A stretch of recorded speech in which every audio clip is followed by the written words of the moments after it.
So you have a product that you feel will bring so much value.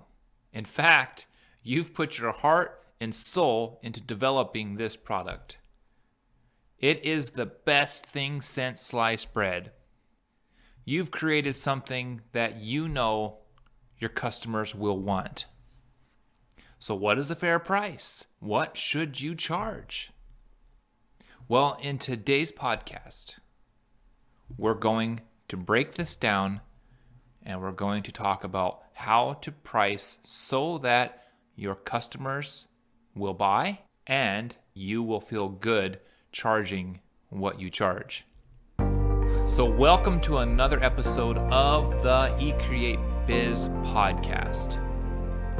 I am your host, Caleb Becker, talking about what it's really like to navigate through the challenges of running an online business, how to get your work to serve you and your family without burnout, how to gain the freedom of a well-structured business, and establishing the habits that create this success. So maybe you've been trying to build or start an online business. Or maybe your business has been at a standstill, not growing, and you wonder how it's going to last. Well, I have good news for you.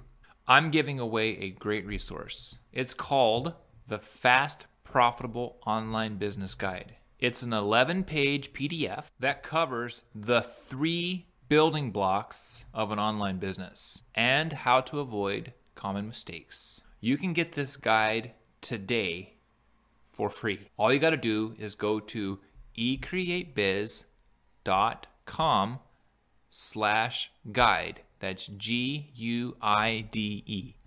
Or simply click the link below this podcast.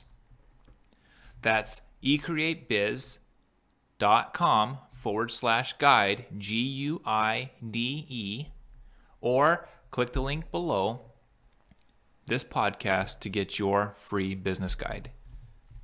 Okay, so how do we as entrepreneurs go about charging for products and services that have been created that we know is going to solve a problem, that we know is the ideal ticket that our customers are desiring?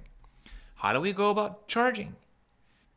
Well, let's break this down a little bit, and let's first talk about how to set the right price. When you've created a product or service, what do you do to come up with your price? Do you go around looking at the competitors? Is that really what we should do? See what your competitors are charging and then base our value on what they charge, and then maybe go 10% less, 30% less, or half off so that it makes our product stand out? Is that what we should do? Well, I have to kind of stop and think a little bit when I go down that road. If my product or service, the only thing that separates it from a competitor is the price, why did I create this thing in the first place? Why not just go buy from the competitor if that's all it is? Why was I creating? Why did I spend the time to start over from scratch building something new that all it ends up being is a knockoff of my competitor that I have to separate it by charging less? It seems like there's something more than just the price that separates my product from a competitor's product. So that begs the question, do I set my price and charge until I know it hurts? That doesn't feel good. Charging my customer to where it's going to hurt them. They're going to have to really suffer to pay for this. That's not a way to go, because it seems like my integrity is tied to that price. And that also doesn't seem like that works very well either. How can my emotions and integrity be set to that price? If you think about that just doesn't make sense. That I have this really awesome product, I put it out there in the market, and as soon as I put a price to it, I'm going to get judged about my integrity. when somebody hasn't even tried it. They don't even know what it's like. You see what I mean? Doesn't that just doesn't make sense? How can my integrity be tied to the price of a product when they haven't even tried it? So that doesn't work either. So what I have to do is come down to the part of really what this is. I've created a product or a service that I feel like is going to solve an ideal customer problem. Okay? So that makes this unique. It's totally a unique product. So when I realize that this product is unique like that, then that means that there's nothing to go off on price other than the value that it's going to bring somebody. Period. That's it. What does the customer get by buying this? How does it improve their life? How does it improve their situation? How does it help them? How does it solve their pain? If I had a toothache on a Saturday night, knowing that the dentist will not be open till Monday, and even then, probably won't be able to get in till the end of Monday or throughout the week sometime, have to go through the weekend in pain, what would you pay to get your toothache solved? You would pay a lot. That's worth a lot. That's worth forfeiting maybe a trip you had planned just so you get your tooth fixed. I mean, it's got to be a painful tooth, right? But it's worth a lot. You get the point that when you have enough pain, then the price is only a means to getting your pain solved. That's the only thing that separates between your pain being relieved is the price. And if you knew there was a price, you'd pay for it. So that's where we got to think. We got to think about how this brings that kind of value to them, and we price it based on that type of value of the benefits that our customers are going to receive. All right. So that moves me into, well, then what are the customers willing to pay for? What is their price range, and where should you start? Okay, so for an example, I decided, well, let's just think of an automobile. All right, we all have automobiles, so this will resonate with all of us. And most likely, if you're like me, you've had to take your automobile in to get it serviced. I guarantee you that's your case too, because that's what an automobile is. It has to get serviced. All right. So the automobile service industry, the mechanics that fix your car, fix your pickup, fix your broken things, your trucks, whatever it is you have. You're without a vehicle if it needs to be fixed. You know you'll be without a vehicle if you don't get it serviced. So you've got two options. One is to fix it yourself. Two, find somebody who can fix it for you. Majority of us would rather find someone to fix it for us. And like the majority of us, we don't have the money set aside for our vehicles. We should. We were told that we need to set money aside, but we don't. So when our vehicle has to go and get fixed because something's broken, we don't have the money. But we know that we're not going to fix it ourselves. We have our job to take care of. We have our life to live. And plus, we haven't learned what it takes. We don't have the right tools. We don't have the right setup. And it's just a lot, right? So we're standing there with a decision. We have a vehicle we can't drive, and we need it to get fixed, but we don't really have the money.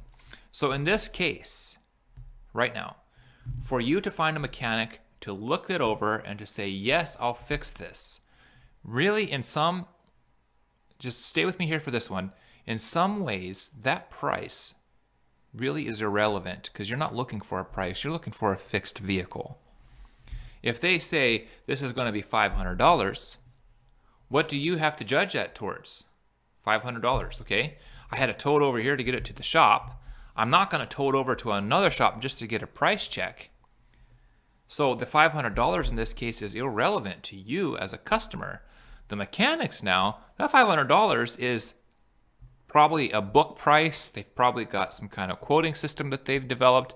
$500 to them means a lot to them because that's going to be either their profit together with paying for their servicemen and the parts.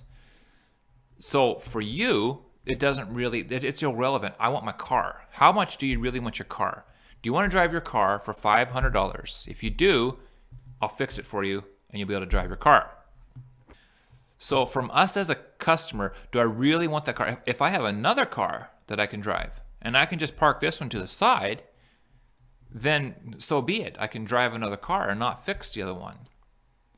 But then I got to ask the question, why do you have two running cars anyways, if that's the case? So you see where I'm coming from? The automobile, if you use that example, I need my car. And if it takes $500 for me to get my car back working, I'm in. I'll pay $500. If you would have said $700, I'm still in. If you would have said $1,000, I'm still in. If you would have said $1,500, I'm still in. If that's what it takes, right? Of course, there's going to be a breaking point the higher you go. And that's where you as a customer that's where you're going to start shifting your thinking over is this is starting to be a breaking point. All right. So I just wanted to use that as an example. Okay, let's move into another category. Let's talk about transformation. Let's say you are a mom with children, you're at home, and you have a busy life, and you have so many things to do, and life seems like it's in chaos. It just literally feels like it's in chaos. Your husband works away, he's gone 10, 12 hours a day. You're left with holding the bag, driving the children to school, taking them home, keeping them occupied, cooking supper, getting all the laundry and things sorted out, and waking up again the next day to get breakfast made, lunches made, off to school, and everything else in between. And then yet you still want to have a social life and you feel like everything is falling apart. Okay. You want transformation. If somebody came to you and they had this really powerful transformation system that they could offer you, let's call it a 12-week training, transformational training, or let's call it a coaching, or anything else that we can think of here as somebody offered and said, hey, if you were to do this, take this course, do these steps within 12 weeks, you'll be able to start getting your life in order. You'll start being able to plan for fun days. You'll be able to, you name it, right? It'll start making more sense to you. You'll be able to get your life back. Transformation. What would you pay for that? Seriously, what would you pay for that? Especially if you knew that X number of moms have taken this same course and it has transformed them in so many ways. They manage their houses better. They've got more control of their life. Their anxiety has gone down.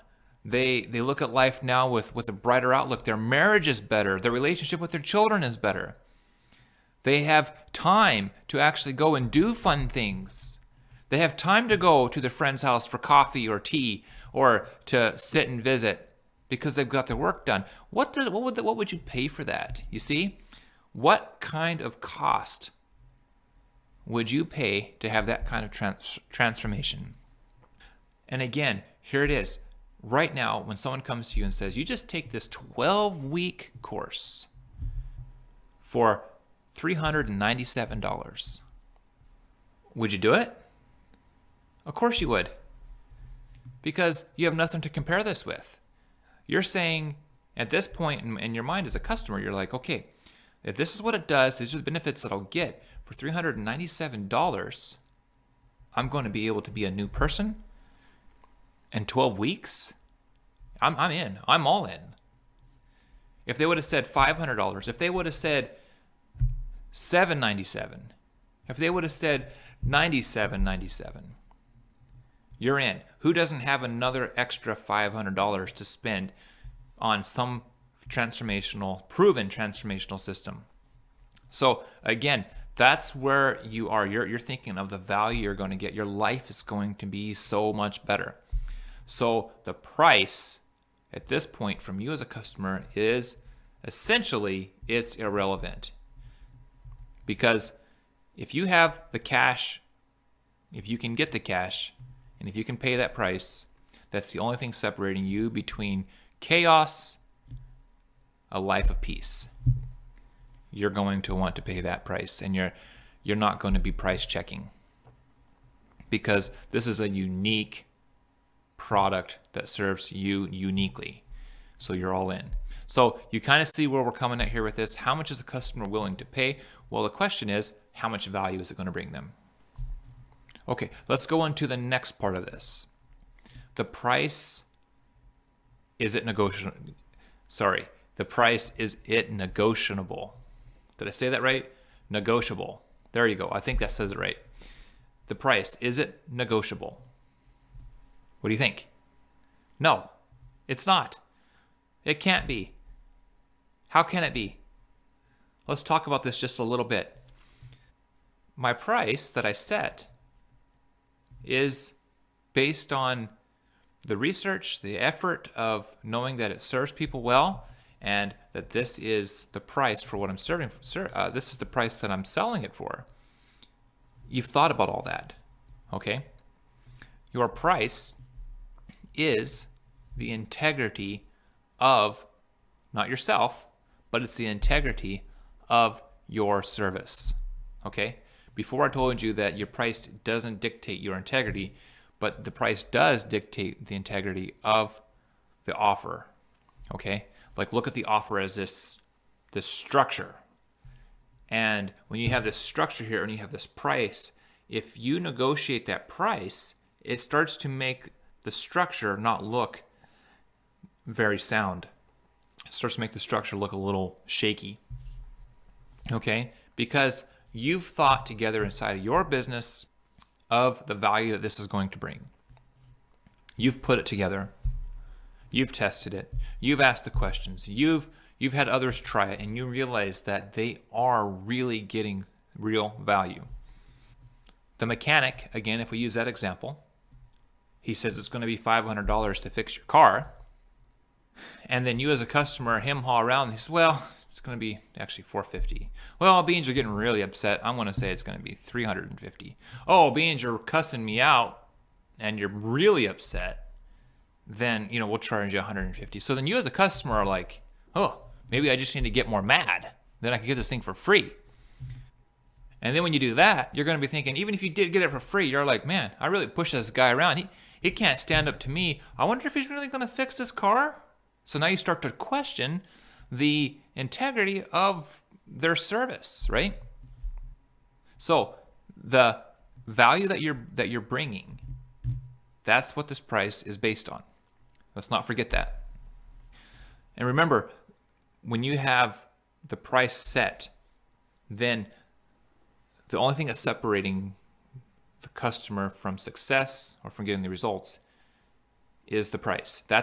Look at the price as the door, okay? Or the vehicle. The price is the vehicle. It's the vehicle of going from where I am to having this solution to getting it over to you so that you can get the results. This is that vehicle, how that happens. And that vehicle is it's not shaky. It's a good vehicle. We're not going to offer 10% off, 50% off, or half off on this. This price is set, and this is a real price.